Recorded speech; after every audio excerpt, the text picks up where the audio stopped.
People are going to judge you. They're going to misunderstand you. They're going to gossip about you. But I encourage people to really be strong-willed, to know that their opinions don't matter. And to me, that's something very different. There used to be a joke about football teams that lost every game. The coach would say, well, we built a lot of character this year, didn't we? As if character is something that you settle for when you haven't achieved what you really wanted. For some of us new to self-soothing, what is the core definition and what effect is it supposed to have on us? What is happening in our body? Okay. It hurts sometimes when you're in that dark place. I need you to hold on. I need you to hold on strong and don't give up. Make an impact in this world. Don't look at it as though it's something that you've got to do temporary. Although we know that life is short, like the many people in this world, they didn't realize that the next day they was going to be diagnosed with a cancer. They thought that tomorrow was going to be waiting for them, and they did not wake up. But you are still living now. What do you have to do? How are you going to move forward? How are you going to proceed your life? Their opinions are not your problem. Some people are able to really rise above and beyond their circumstances, and there are some people that can't handle it. But that doesn't mean that they can't be great. They just have to approach it and deal with it the way that they feel needed. No matter what is said or done, do not doubt your worth. Take us into your daily routines. How do you stay as disciplined as you are? Consistency is key, not only just in athletics or sports or what have you, but it's very key in every aspect of your life. And I think sports and outside of sports, business, just even in personal relationships or just established. Or as if character is something that automatically develops in you as a result of adversity. I don't buy that. I don't think adversity by itself builds character. And I certainly don't think that success erodes it. You can build character by how you respond to what happens in your life, whether it's winning every game or losing every game, or getting rich or dealing with hard times.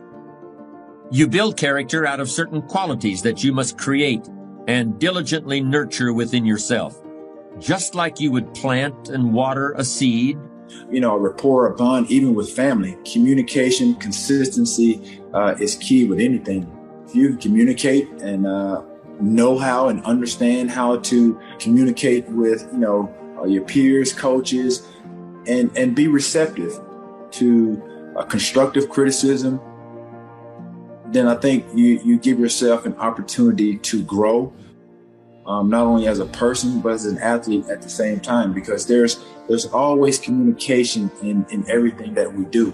I think if there's a great, rapport or great lines of communication where it's harmonious and I think being able to listen instead of being so quick to respond or speak, then I think, things will, you'll see a lot of things a lot clearer. Or gather wood and build a campfire. You've got to look for those things in your heart and in your gut. You've got to chisel away in order to find them, just like chiseling away rock in order to create the sculpture that has previously existed only in your imagination.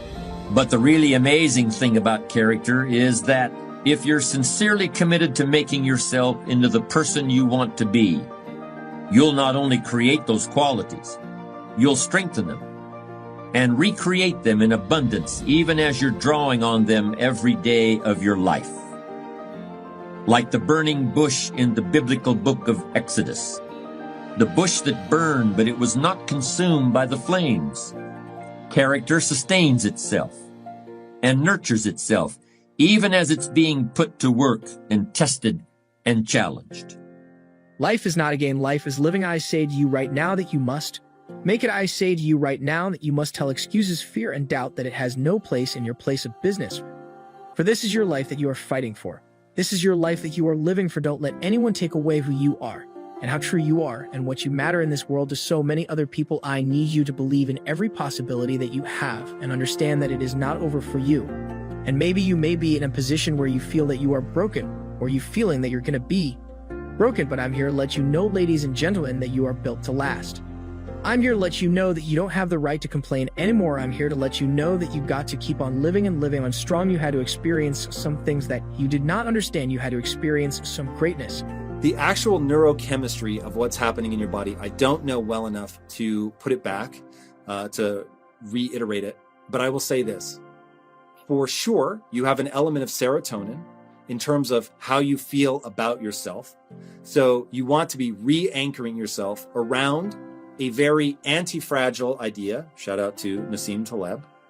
So fragile ideas of pride would be something like being smart, being right, being worthy, being good, being intelligent, anything where you can encounter somebody that's more than you. They are more worthy, they are better, or just even if it's yourself, that you fail on something, you're like, oh my God, like I could have done that so much better, right? So it could be you versus you, it could be you versus somebody else. Prostate cancer conquerors to believe that I could do this. It was hard. Never forget, my son said, Daddy, are you going to die? Why are you asking me that? You're not going out much. You're not the bubbly personality that I know you to be. You're not talking much. You're spending a lot of time in the room by yourself, Dad. Are you going to surrender? Are you giving up? Are you going to let that doctor's opinion become your reality? Will my daddy see me graduate? Yes, son, yes. I'm going to fight. No, I don't think it's my time yet. I'm going to see you graduate, but more than that, I've got some other things that I'm going to do with my life. And I thank you for asking me that. But I must tell you that I'm scared. And I've never been in this situation before. It's been easy for me to talk to people and encourage people when they've had challenges in their lives, but it's me. And I don't feel less than a man in admitting this to you. Yes, I'm scared. And I need some help. You had to experience some weaknesses. You had to experience things that no one could understand, but you are the one that has to be responsible to go through it. You were put on your back. And you probably thought that you didn't have the ability to come back, but you did dawn. It's coming, the sun is going to rise, and you will see the light within you. Don't you give up on life, because once your life is over, you can't come back. Leave your mark, help. Someone lift someone up when they're down. Be the strength for others when they're weak, and maybe when you're at the weakest point in your life. But when you value yourself for being right, for instance, the number of times you're going to be wrong is way too frequent to be a sustainable way to draw your self-esteem. But you must have self-esteem from something. So if you use something that's anti-fragile, and you say, okay, I'm taking an anti-fragile approach to this, so I see myself as the learner. So the very thing that I value myself for is my willingness to face my inadequacies and get better. The very thing that makes me feel good about myself is not being right. It's not avoiding mistakes. It is not being perfect. It is in the face of the fact that I will make mistakes and that I am not perfect, that I keep going. I learn, I grow, I try again. I don't allow other people to stop me. I don't allow myself to stop me. I don't allow my failures to define me, okay? Now we've got this anti-fragile framework. Now, as we think of ourselves like that, we're getting that serotonin boost, okay? We're feeling better about ourselves. We have a better vision of what the future can be. The future can be better. See, life is hard, and there are some moments in life when you're going to need some help. You're going to need somebody to speak to you. You're going to need somebody to say something to you. I have a friend of mine, Willie Jolly, who's a motivational speaker. He said, a setback is a setup for a comeback. I had to listen to Willie's tapes. I have another friend, Kevin Brace, who's a speaker. He said, Les, come on, man, you can do this. You can make this happen. You can hit a home run. It's a done deal. You are Les Brown. That cancer's got to get out of your body. I said, talk to me, Kevin. Talk to me. That's what I need to hear. I needed to hear those words. I don't care who you are. Many people won't allow themselves to ask for help because of pride. Pride cometh before a fall. Because of ego. Ego means edging God out. No, ask for help. Not because you're weak, but because you want to remain strong. And ask for help and don't stop until you get it. I'm here because a lot of people helped me. I'm here because a lot of people believed in me. Someone will lift you up. Because we all struggle, no one is immune to it. It is necessary that you struggle. It is necessary that you feel alone. It is necessary that you have to continue to go forward. Nothing can stop this. Because that light has already been there. That light is embedded in you. That light exists in you. What about the other people out here who can't walk? What about the people out there who can't talk? What about the people out there that are suffering from diseases that cannot be cared for? What about you? What are you going to do about the life you have? How are you going to live? How far are you going to go? Run with greatness. Run with a full heart.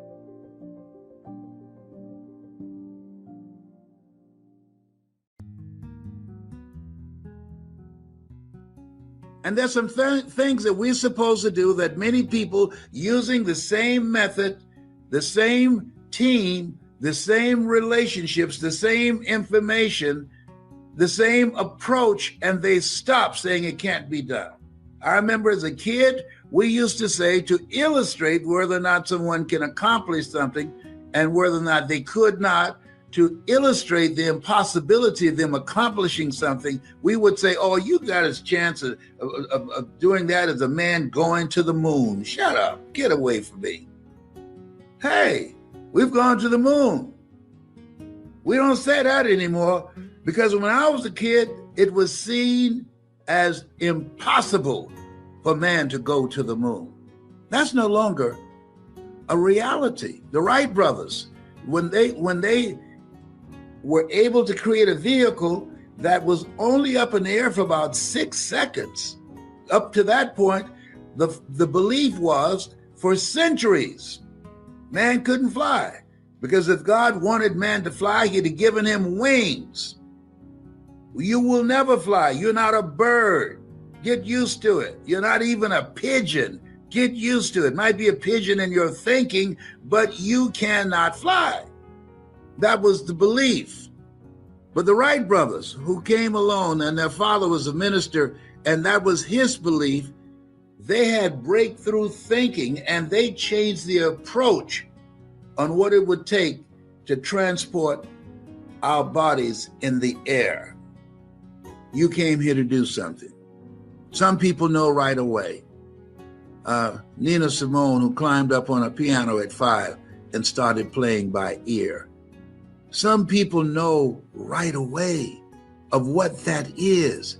And there are some, the majority, because they have not been exposed or seen something, that they have the abilities of greatness that they have within them that they can do, but they have not seen anybody doing it yet. So they don't even try. That's why one of the most important things we can do for our children is expose them to things so that they can begin to see themselves in other people. When I was at Booker T. Washington High School, when I saw Mr. Leroy Washington, I was exposed to this man who said to me, young man, go in front of the room and work this problem out for me. Oh, sir, I can't do that. Why not? I'm not one of your students. Look at me. Yes, sir. Go and do what I'm asking you to do anyhow. I can't, sir. And then the other students started laughing, saying, he's DT. He's got a twin brother, Wesley. Wesley is smart. He's DT. And he asked, what's DT? He's the dumb twin. And I said, I am, sir. And he came from behind his desk and he looked at me. He said, don't you ever say that again. Someone's opinion of you does not have to become your reality. And so how people live their lives is a result of the story they believe about themselves. And because I was called the dumb twin, because when I was in the 5th grade, I was put back from the 5th grade to the 4th grade, and Mrs. Mary Ford Williams, who was the principal at Douglas Elementary School in Overtown in Miami, came in and said, please point out the kids that are causing all of the problems. And I was among those. And said, we're going to put you back from the 5th grade to the 4th grade. These are educable, mentally retarded children here. They can't learn. We're going to put them in a special class by themselves. The kids called us the dodos. I was in the dodo ward. Bullying didn't just start. That's how they bullied us. We were in the dodos ward. We ate together and we were in the class by ourselves. We only went with other kids to the cafeteria at eating time, at lunchtime, and physical education. Other than that, the dodos were all in one room because the belief was we could not learn. We were dumb. And then this man spoke. Because now in your dodo ward, they don't give you anything to do but entertain each other, and you color, and you play, and you clown around.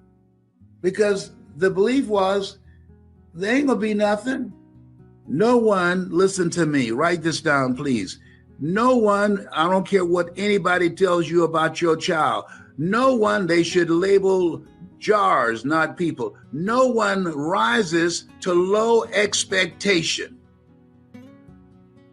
And when you have low expectation for people, you treat them in a certain way. Did you hear what I just said? You treat them a certain way. How you look at them, how you talk to them, what your expectations are for them, and the tools that you make available for them, and the time, the energy, and the effort that you put in with them. People learn differently. I'm among those. I can't write a speech, but guess what? I can give you a speech. Writing it just straight out, that's not my style. I have to talk into a computer or a recorder and have it transcribed. That's my style. Everybody have their own style of how they approach this thing called life. And with the help of a Mike Williams, I went from just speaking and clowning in class and speaking at churches and elementary schools and high school to speaking at major corporations around the world. What happened? Same speaker, same person, but I met someone that showed me, here's how you can have a breakthrough in your ability with that gift of gab that you use when you're playing a card game called Bid Whist. Oh, you've never been to Boston, I'll take you there. That same personality that you use when you're playing cards and when you're playing chess. Oh, the game at first, it was called Hess, but my middle name is Calvin. And so they put C in front of H-E-S-S after me. So that same personality, he took this person that you see now that was labeled educable, mentally retarded, and took this voice and this story and a different approach that allowed me to be able to change people's lives. When Miles Monroe, Dr. Miles Monroe, I talk about him a lot. I miss him. He said, rob the cemetery of your genius. Just look at your life right now. I'm asking you to look at your life. Just begin to review yourself. This distance that you've come thus far, that distance is longer than the distance that you have left. And I encourage you, if you're ready to maximize that, I encourage you, if you're ready to live from your greatness, I'm encouraging you, if you're ready to take a chance on you, well, what if I don't make it? So what? Nat Turner, he never lived to see us being free, but he struck a blow that ultimately broke the back of slavery. And millions of others, brothers and sisters. How you can use your talents, your abilities, your skills, your knowledge, your story, your voice in a different way and become more impactful, and how you can build relationships that can take you to another place that eye has not seen, ear has not heard. If you can feel me in your heart, if you can identify with what I'm saying, if you know in your heart of hearts, and I'm not asking about being practical and logical and realistic. Well, I'm too old. Oh, I don't have enough money. No. Oh, you don't know the failures and disappointments that I've had in the past. That has absolutely nothing to do with what I'm talking about right now. I've divided goals into two parts.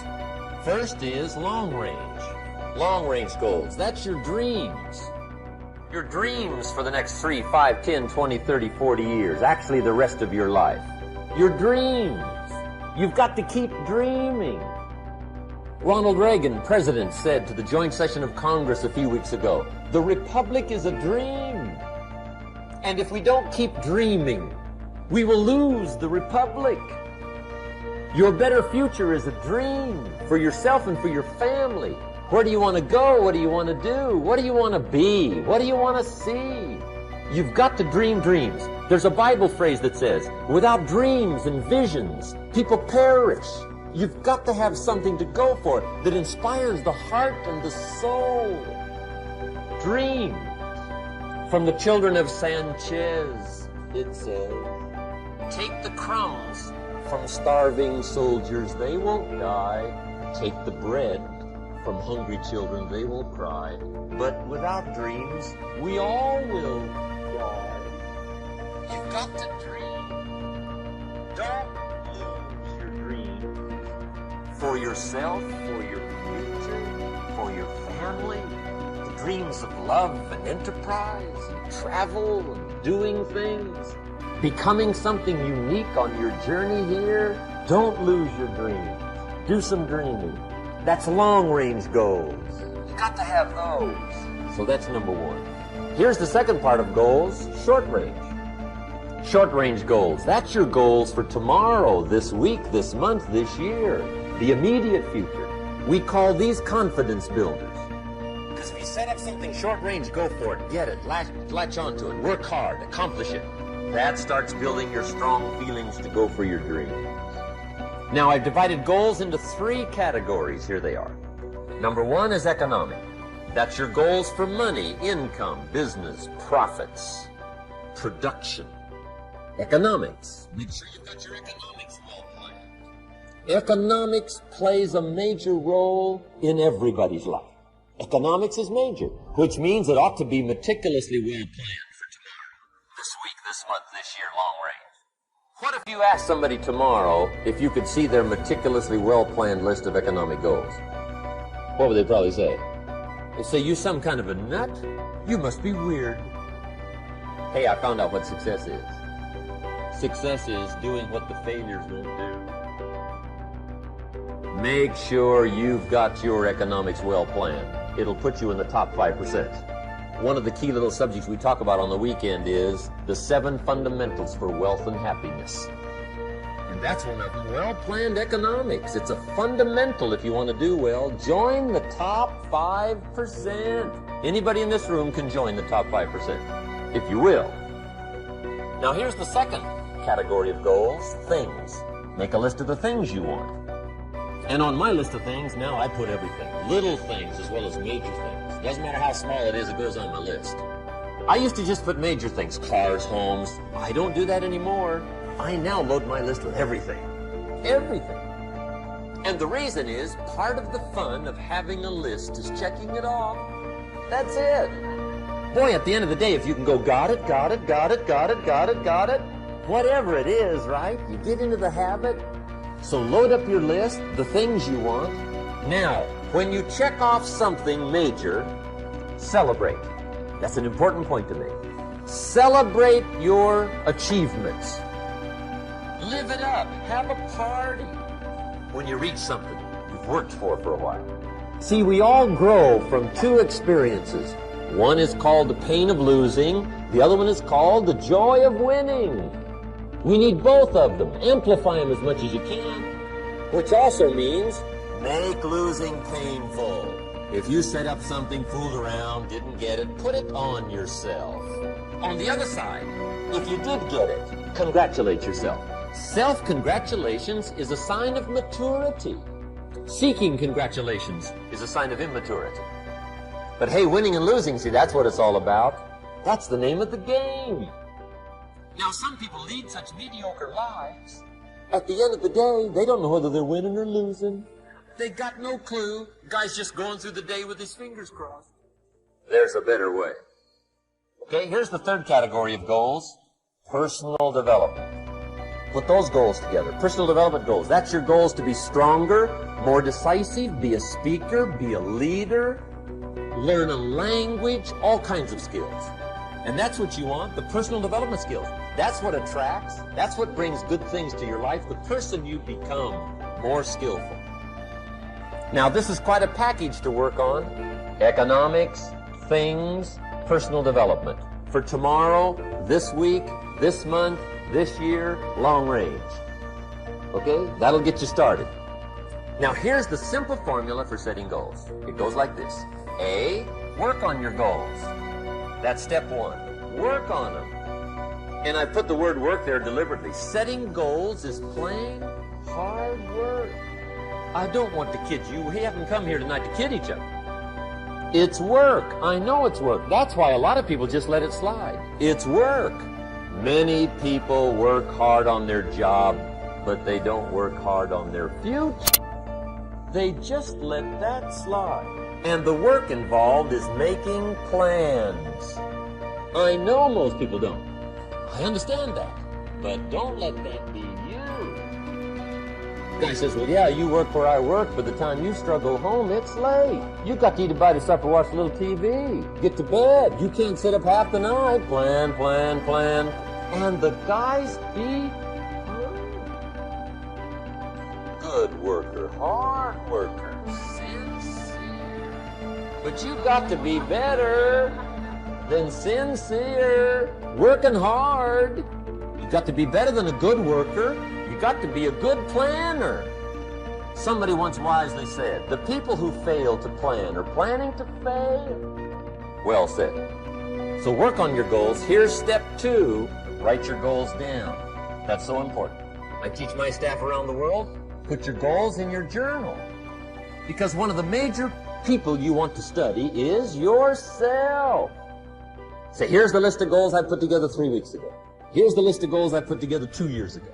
Here's some of the changes I made, rearrangement of my priorities. I scratched these off, I put these on, I've gotten these. Study your accomplishments, study what your desires are. Put them on paper, write them down. Here's another reason for writing your goals down. It shows you're serious about doing better. And to do better, you gotta get serious. You don't have to be grim, but you must be serious. Everybody hopes things will get better. Everybody hopes. Poor people hope. That ought to tell you something. It means the future does not get better by hope. It gets better by plan. I used to have the affliction called passive hope. It's an affliction. It's bad. Probably what's even worse than that is happy hope. Now that is really bad. That's bad. Happy hope. The guy's 50 and he's broke and he's still smiling. See, that's not good. So get serious about your goals. Put them on paper. Write them down. There's all kinds. His goals, her goals, their goals. Business goals, financial independence goals.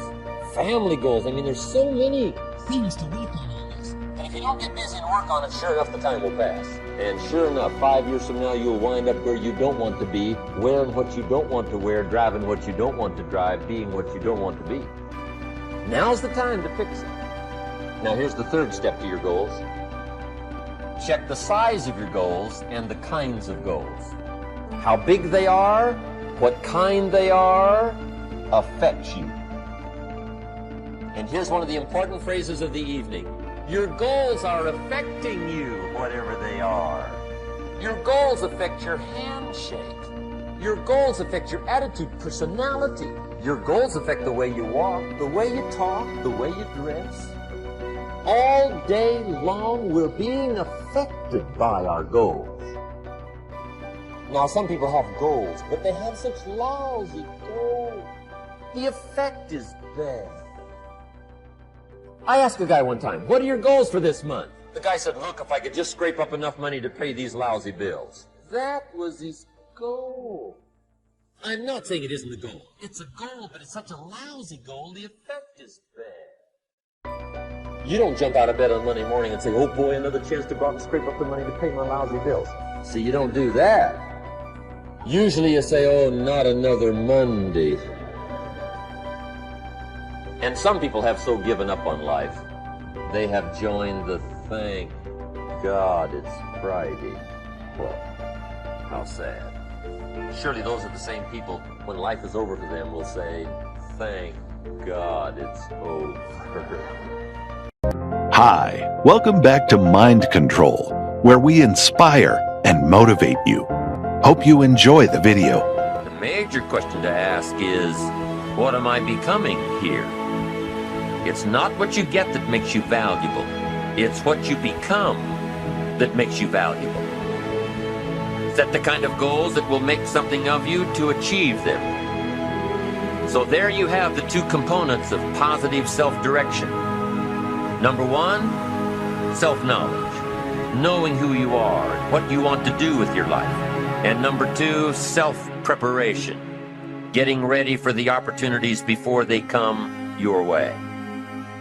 You need both aspects for positive self-direction, figuring out who you are and what you want, and being prepared for the day you reach your goals. Being ready, being worthy, becoming the person you need to be in pursuit of what you want. What good is an opportunity if you're not prepared to take advantage of it? It's no good. Won't do a thing for you. Be prepared. Now here's what's called the self-knowledge acid test. Quickly, without thinking too much about it, quickly list your 3 most important long-term work-related goals. Is it a client you've been trying to sign for several months? Is it a major sale you've been trying to make? Is it a promotion? Is it a partnership in the firm? Quickly list your 3 most important long-term work-related goals.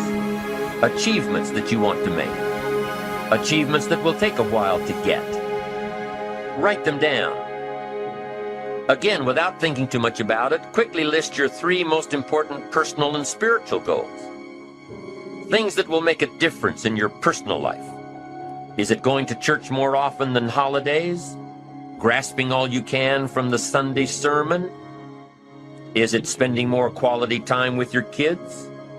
Is it turning the TV off during the dinner hour and actually talking about the important things in life with your family? Is it making more dates with your spouse? Is it planning a much-needed family vacation? What is it? What are the important goals in your personal and spiritual life? Is one of them making a conscious effort to exercise more, to eat better, to lose some weight, to get in shape? What are the 3 most important personal and spiritual goals that you have? Write them down. Doesn't matter what they are, just write them down. Now, take some time to really visualize what the achievement of these goals would look like. What does your future hold for you if you landed that big client? What does your future look like if you got that promotion? If you spent more time with your family? If you planned more outings with your spouse? What does your future look like? Really spend some time on this now. It's important stuff. What does it all look like? Ask yourself, is this really my goal? Is this truly what I want? Is it a positive goal? Is it important enough to me to become what it takes to reach this goal? Is it mine? Is it worth it? If your 3 goals on the career side and 3 goals on the personal side don't stand up to these questions, you need to take some time to carefully redefine a few things.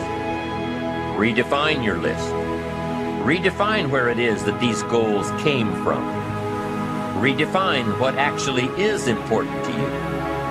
Redefine how hard you'll really work to get them. Now, there are 2 parts to this goal setting and redefining process. There's 2 parts. Number 1, don't set your goals too low. An interesting thing that we teach in leadership, don't join an easy crowd. You won't grow. Go where the expectations are high. Go where the demands are high. Go where the pressure is on to perform, to grow, to change, to develop, to read, to study, to develop skills. Now here's the second part on setting goals. Number 1 is don't set your goals too low. Number 2 is don't compromise. Don't sell out. There were some things I went for back in those early years that I paid too big a price for. If I'd known back then how much it was going to cost me, I never would have gone for them. But I didn't know. Don't sell out. An ancient phrase says, count the cost. Count the cost if it won't make you happy to get it. If you become less in your pursuit of getting it, if it's not worth the life you'll lead after you get it, it's not worth it. Now let's talk a little more about self-preparation. Self-preparation has 2 benefits. The first benefit of self-preparation is that it moves you toward your goal. You've already got it in mind. You know where you want to go. You're getting ready for it. You're doing all the things you're supposed to do.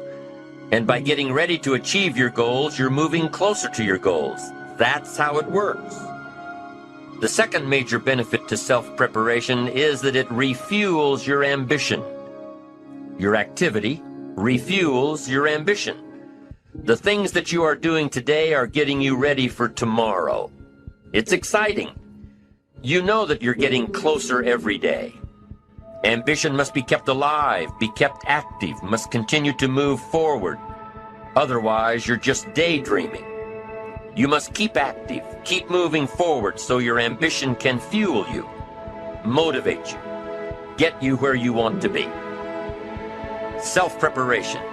The benefits are, number one, it moves you toward your goals, and number two, it refuels your ambition. Be prepared. Get ready. This method of self-preparation involves 3 steps. Step 1. Carefully consider where the next opportunity for reaching your goal will originate. Where will it come from? Will it come from networking with your colleagues? Will it come from reading the last book that you bought? The book that's still sitting on your shelf waiting to give you some answers? Will it come from you taking the time to think it out? Where will it come from? The next opportunity that will push you forward. If you don't know, here's what you have to do.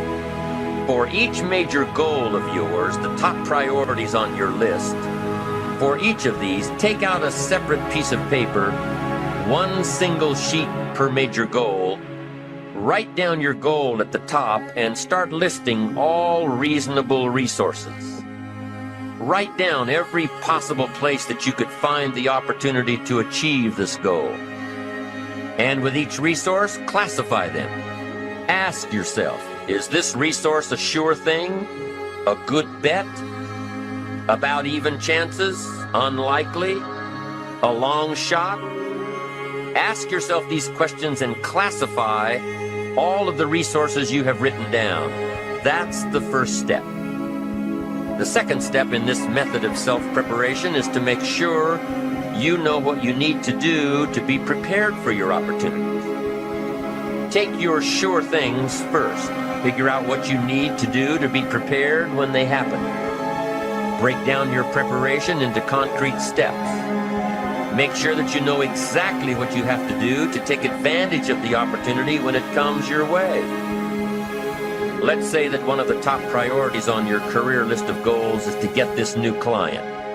Let's take it one step further to say that on your resource list for this goal is to have a lunch meeting with a friend who just happens to be the mentor of the client you're going after.